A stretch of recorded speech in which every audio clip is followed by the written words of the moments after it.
నా పేరు సిహెచ్ మురళి, నగర సిఐటి హాకర్ల కార్యదర్శిని. గవర్నమెంట్ ఈరోజు ఇంత గొప్పగా అని గొప్పలు చెప్పుకునే మీ గవర్నమెంట్ కి ఓటేసింది ఎవరు?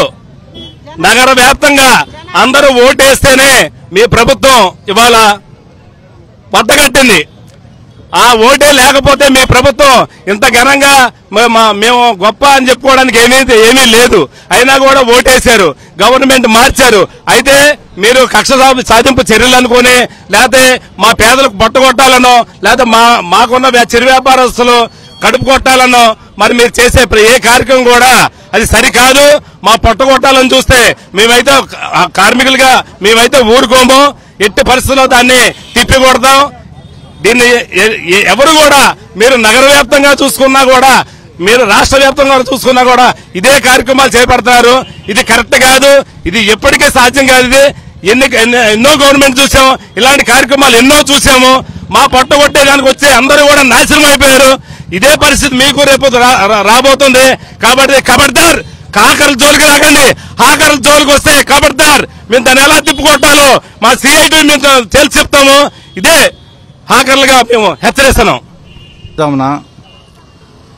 బీసెంట్ రోడ్ లో దాదాపు 30 సంవత్సరాలుగా జీవనం సాగిస్తున్నటువంటి ముగ్గురు హాకర్లకు సంబంధించినటువంటి తోపుడు బండ్లని మున్సిపల్ అధికారులు, ఇక్కడ ఉన్నటువంటి కార్పొరేటర్ నెలిబండ్ల బాలస్వామి గారి యొక్క ఆదేశాలతో తీసుకెళ్లడం జరిగింది. సరుకుని నేలపాలు చేసినటువంటి పరిస్థితి ఉంది.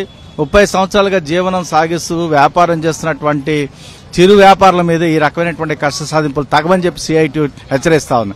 నిన్ననే ఆగస్టు 15 వేడుకల సందర్భంగా ముఖ్యమంత్రి ఈ రాష్ట్రంలో మేము అధికారంలోకి వచ్చిన తర్వాత కష్ట సాధింపు చర్యలు ఉండవని చెప్పాడు. కానీ ఆచరణలో ఈ రోజు కష్ట సాధింపు చర్యల్లో భాగమే ఇక్కడ ఉన్నటువంటి 3 కోట్లు తొలగించడం అని చెప్పేసి మేము చెప్పదలుచున్నాం. ఇప్పటికే ఈ ప్రభుత్వం అధికారంలోకి వచ్చిన తర్వాత చిరు ఉద్యోగుల్ని అనేక మందిని తొలగించింది. వేల మందిని, ఫీల్డ్ అసిస్టెంట్ దాదాపు 2360 మందిని తొలగించింది. 4 ఆత్మహత్యలు చేసుకున్నారు. అంగన్వాడీల మీద ఒత్తిడి చేసింది. వేలంపాట్లు పెడతా ఉంది. పోస్టులు, మధ్యాహ్న భోజన పథకం, అలాగే శానిటేషన్ వర్కర్స్ వీళ్ళని కూడా తొలగించినటువంటి పరిస్థితి రోజు మనం చూస్తా ఉన్నాం. అంటే ఓ పక్కనేమో ముఖ్యమంత్రి కష్టాంశ చర్యలు ఉండమంటాడు, రెండో పక్కన కష్టాధిప చర్యలు చేసినటువంటి పరిస్థితి ఉంది. వీళ్ళు చేసినటువంటి తప్పేంటని మేము అడుగుతా ఉన్నాం. అయ్యా, నీ ప్రభుత్వం ఏర్పాటు అవడానికి ఈ రోజు హాకర్లు కూడా తమ ఓట్లేసి నుండి గెలిపించారని చెప్పేసి మేము చెప్పదలిచాం.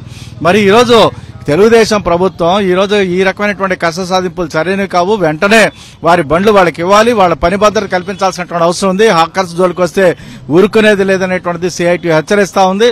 ఇప్పటికైనా మున్సిపల్ ప్లానింగ్ అధికారులు వాళ్ళ బండ్లు తీసుకొచ్చి వాళ్ళకి ఇవ్వాలి. అదే సందర్భంలో వీళ్ళు వ్యాపారం చేసుకునే దానికోసం అవసరమైనటువంటి చర్యలు చేపట్టాలి. బీసెంట్ రోడ్లో ఏ ఒక్క హాకర్ జోలికి వచ్చినా కానీ ఊరుకునే సమస్య లేదని చెప్పి సిఐటిగా హెచ్చరిస్తాను. ఇప్పటికైనా ప్రభుత్వం వెంటనే ఈ కష్ట సాధింపు చర్యలు మానుకోవాలి. చిరుద్యోగుల మీద, చిరు వ్యాపారుల మీద ఈ రకమైనటువంటి వేధింపులు తగవని చెప్పేసి హెచ్చరిస్తా ఉన్నా.